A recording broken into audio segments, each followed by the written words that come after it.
Partai Komunis Indonesia atau PKI adalah sebuah partai politik di Indonesia yang telah bubar. PKI adalah partai komunis non-penguasa terbesar di dunia setelah Uni Soviet dan Tiongkok, yang pada akhirnya dihancurkan pada tahun 1965 dan dinyatakan sebagai partai terlarang pada tahun berikutnya. Kalau kita lihat kembali sejarahnya, pelopor partai komunis di Indonesia adalah Henk Sniffliet dan kaum sosialis Hindia Belanda lainnya yang membentuk Serikat Tenaga Kerja di pelabuhan pada tahun 1914 dengan nama Indies Social Democratic Association atau ISDV.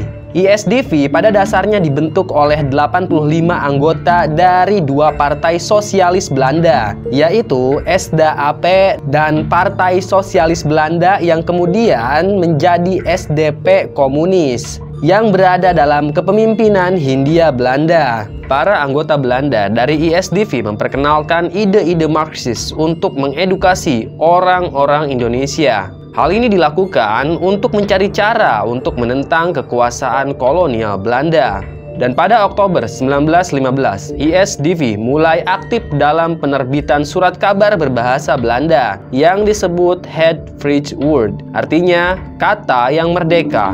Editornya adalah Adolf Bars. Pada saat pembentukannya, ISDV tidak menuntut kemerdekaan untuk Indonesia. Hingga pada saat itu, ISDV mempunyai sekitar 100 orang anggota. Dan dari semuanya itu hanya 3 orang yang merupakan warga pribumi Indonesia. Namun partai ini dengan cepat berkembang menjadi radikal dan anti-kapitalis. Perubahan terjadi kembali ketika Sniffliet memindahkan markas mereka dari Surabaya ke Semarang dan menarik banyak penduduk asli dari berbagai elemen seperti agamawan, nasionalis. Di bawah pimpinan Sniffliet, partai ini merasa tidak puas dengan kepemimpinan di Belanda. ISDV pun menolak untuk bekerja sama dengan pemerintahan Belanda. Hingga pada tahun 1917, ISDV meluncurkan sendiri publikasi pertama berbahasa Indonesia. Nama surat kabar itu adalah Suara Merdeka. Di bawah kepemimpinan Sniffliet, ISDV yakin bahwa revolusi Oktober seperti yang terjadi di Rusia harus diikuti Indonesia. Kelompok ini berhasil mendapatkan pengikut di antara tentara-tentara dan pelaut Belanda yang ditempatkan di Hindia Belanda. Kemudian dibentuklah Pengawal Merah.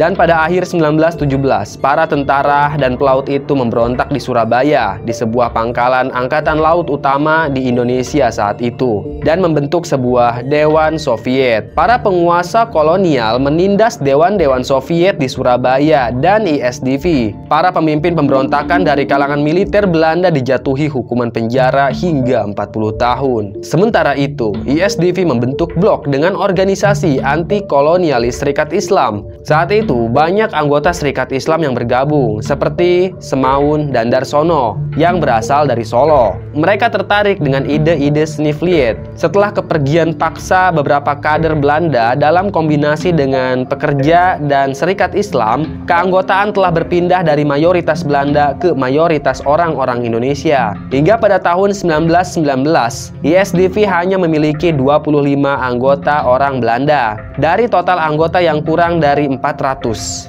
Itulah sejarah singkat awal kemunculan PKI. Kemudian PKI muncul kembali di panggung politik setelah Jepang menyerah pada tahun 1945 dan secara aktif mengambil bagian dalam perjuangan kemerdekaan dari Belanda. Banyak unit bersenjata berada di bawah kontrol atau pengaruh PKI. Meskipun milisi PKI memainkan peran penting dalam memerangi Belanda, Presiden Soekarno khawatir bahwa semakin kuatnya pengaruh PKI akhirnya akan mengancam posisinya. Sementara itu, pertumbuhan PKI dijagal oleh orang-orang yang mempunyai paham kanan atau asing yang anti-komunis, seperti Amerika Serikat. Dengan demikian, hubungan antara PKI dan kekuatan lain yang juga berjuang untuk kemerdekaan pada umumnya berjalan sengit. mereka berlomba-lomba untuk mencapai kemerdekaan. Hingga pada Februari 1948, PKI dan Partai Sosialis membentuk front bersama, yaitu Front Demokrasi Rakyat. Front ini tidak bertahan lama, tetapi Partai Sosialis kemudian bergabung dengan PKI. Pada saat itu, milisi Pesindo berada di bawah kendali PKI. Hingga pada tanggal 11 Agustus 1948, Musso kembali ke Jakarta setelah 12 tahun di Uni Soviet. PKI pun direkonstruksi, termasuk DN Aidit,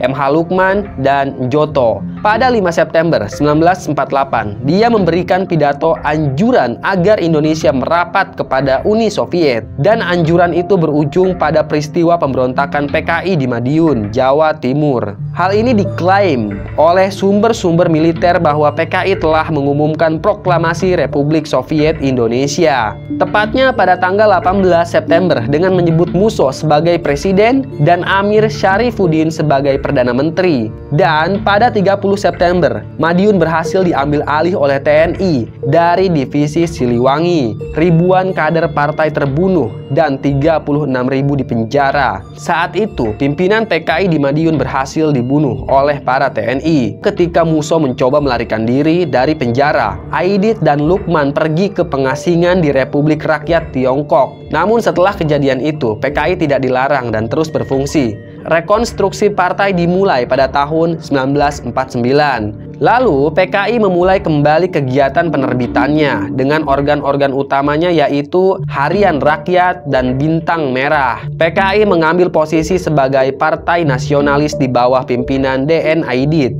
dan mendukung kebijakan-kebijakan anti-kolonialis dan anti-barat yang diambil oleh Presiden Soekarno. Aidit dan kelompok di sekitarnya termasuk pemimpin-pemimpin muda seperti Sudisman, Lukman, Joto, dan Sakirman, mereka menguasai partai PKI. Pada saat itu, tak satu pun di antara mereka yang berusia lebih dari 30 tahun.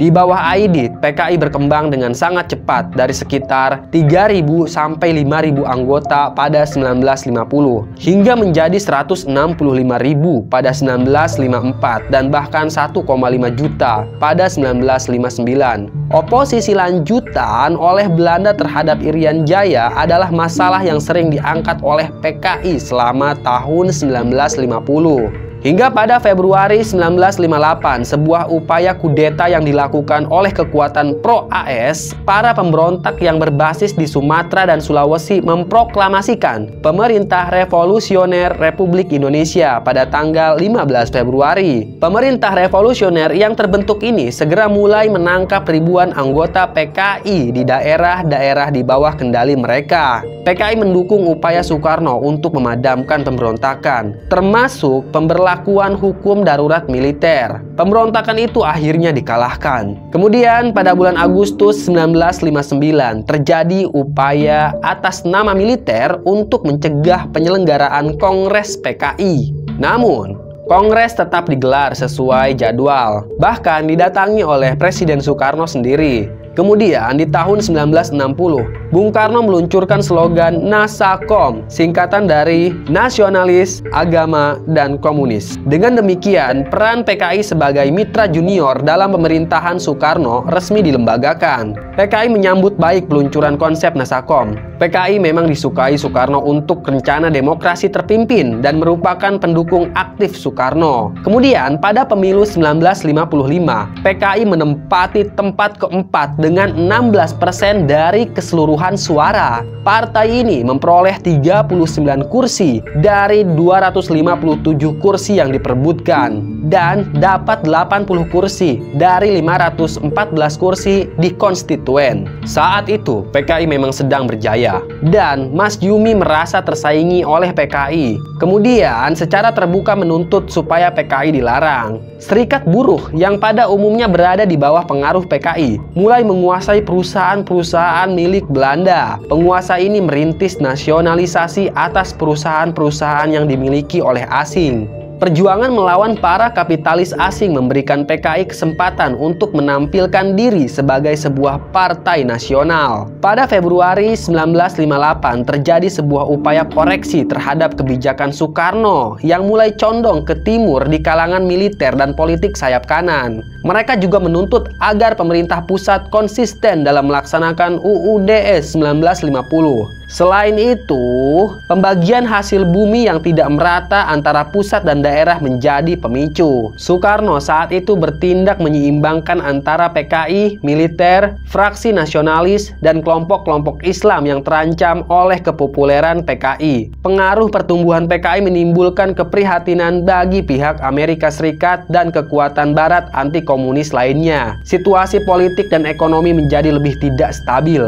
Inflasi tahunan mencapai lebih dari 600% dan kehidupan Indonesia memburuk. Kekuasaan PKI saat itu semakin kuat. Gerakan-gerakan untuk menentang PKI mulai bermunculan dan dipelopori oleh Angkatan Darat. Singkat cerita, meletuslah tragedi G30S PKI. Inilah yang memicu kemarahan masyarakat pada Partai Komunis Indonesia. Dengan banyaknya jenderal dan tentara senior yang mati atau hilang, Jenderal Soeharto mengambil alih kepemimpinan tentara dan menyatakan kudeta yang gagal pada 2 Oktober. Tentara dengan cepat menyalahkan upaya kudeta PKI dan menghasut dengan kampanye propaganda anti-komunis di seluruh Indonesia. Dalam pembersihan anti-komunis melalui kekerasan, diperkirakan 500.000 komunis dibunuh dan Partai Komunis Indonesia secara efektif dihilangkan. Jenderal Soeharto kemudian mengalahkan Soekarno secara politik dan diangkat menjadi presiden pada tahun 1968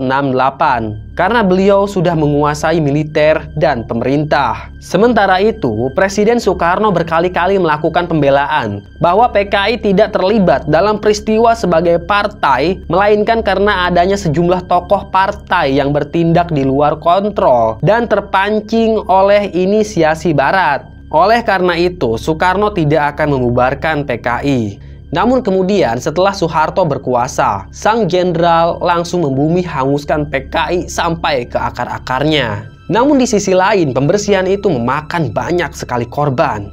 Bahkan ada orang-orang yang tidak terlibat PKI pun menjadi korban. Para peneliti hari ini menjelaskan bahwa korban yang tewas antara lain 200.000 sampai 500.000 orang. Sebuah studi CAI tentang peristiwa di Indonesia ini menilai dalam hal jumlah korban pembantaian anti-PKI, Indonesia masuk dalam salah satu peringkat pembunuhan massal terburuk pada abad ke-20. Meskipun motif pembantaian itu tampaknya bernuansa politik, beberapa ahli berpendapat bahwa kejadian tersebut disebabkan oleh keadaan panik dan ketidakpastian politik. Bahkan saat itu, para preman pun diberi kekuasaan oleh pemerintah untuk menghabisi PKI. Mereka melakukan kekerasan terhadap orang-orang PKI. Sementara itu, di tingkat internasional, kantor berita RRT, Republik Rakyat Tiongkok di Xinhua memberikan versi bahwa peristiwa 30 September 1965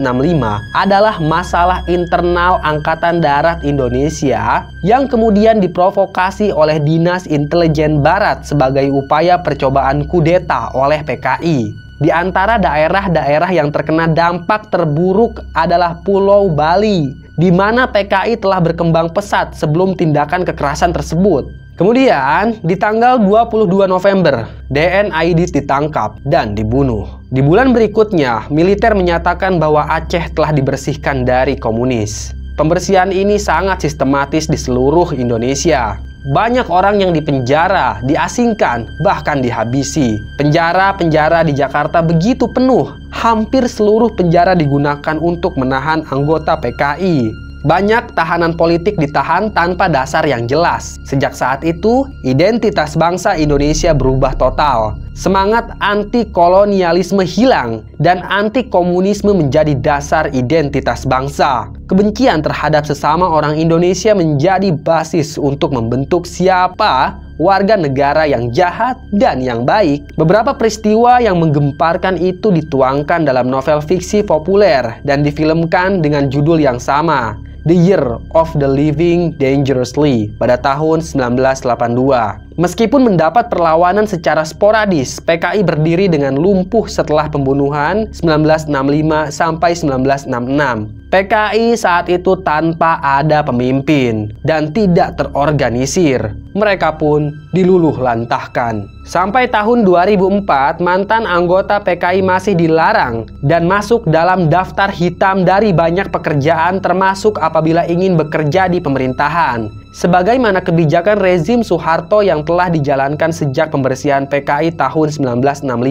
Mantan-mantan PKI ini susah dapat pekerjaan. Selama masa Presiden Abdurrahman Wahid, ia mengundang mantan buangan PKI untuk kembali ke Indonesia pada tahun 1999 dan mengusulkan menghilangkan pembatasan diskusi terbuka atas ideologi komunis. Dalam berdebat untuk penghapusan larangan itu, Wahid mengutip dari UUD 1945 Indonesia yang tidak melarang atau bahkan secara khusus menyebutkan komunisme. Usulan Presiden Wahid itu ditentang oleh beberapa kelompok masyarakat Indonesia, khususnya kelompok Islam konservatif. Dalam sebuah protes pada April 2000, sebuah kelompok yang disebut Front Islam Indonesia berjumlah 10.000 orang datang ke Jakarta terkait usulan Wahid. Tentara tidak segera menolak proposal tersebut, tetapi menjanjikan studi komprehensif dan teliti terhadap ide tersebut. Seperti kita ketahui bahwa banyak di antara korban-korban yang meninggal tapi mereka tidak terlibat dalam PKI. Nah, atas kasus inilah ada wacana bahwa Presiden Joko Widodo berencana untuk meminta maaf kepada keluarga korban PKI yang telah menjadi korban pelanggaran hak asasi manusia di masa pembangunan Orde Baru. Namun kabar itu dibantah langsung oleh Presiden. Dan ternyata kabar itu memang hoax. Menurut Menko Polhukam Luhut Panjaitan, upaya-upaya untuk rekonsiliasi pelanggaran HAM masa lampau diakui sedang dilakukan dan terus mencari format yang tepat. Sedangkan Jaksa Agung Muhammad Prasetyo yang tengah mengupayakan langkah non-yudisial atau rekonsiliasi yang berujung pada ungkapan penyesalan negara terhadap peristiwa itu dengan tetap menolak permintaan maaf oleh Presiden. Komisi Nasional Hak Asasi Manusia mengharapkan Presiden dapat mengambil inisiatif untuk meminta maaf atau menyatakan penyesalan kepada korban pelanggaran HAM pasca 1965.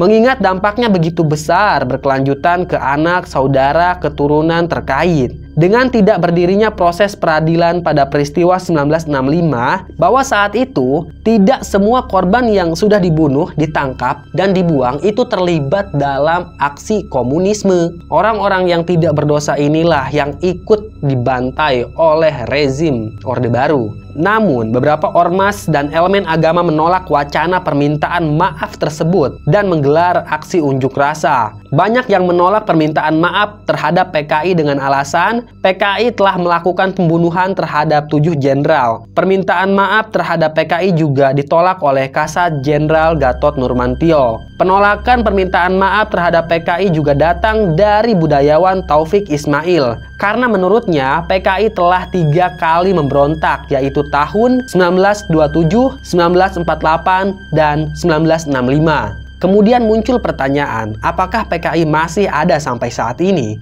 Laksda TNI Purnawirawan Soleman Ponto mengatakan PKI memang tidak akan bangkit lagi secara organisasi seperti di tahun 1960-an. Namun, ideologinya tetap masih ada. Soleman lantas memberi contoh soal kasus Palu Arit di Banyuwangi, Jawa Timur yang saat itu ramai dibicarakan. Dia berpandangan isu komunis seringkali muncul ke permukaan ketika ada momen politik seperti pilkada ataupun pilpres. Sebagai mantan prajurit TNI, Soleman berpendapat bahwa PKI itu sudah mati, tetapi sebagai ideologi masih akan selalu ada. Nah, itulah sejarah perkembangan PKI di Indonesia dan kehancurannya. Semoga kita semua selalu dilindungi dari paham komunis dan aksi brutal lainnya, sehingga Indonesia tetap menjadi negara yang demokratis dan rukun damai.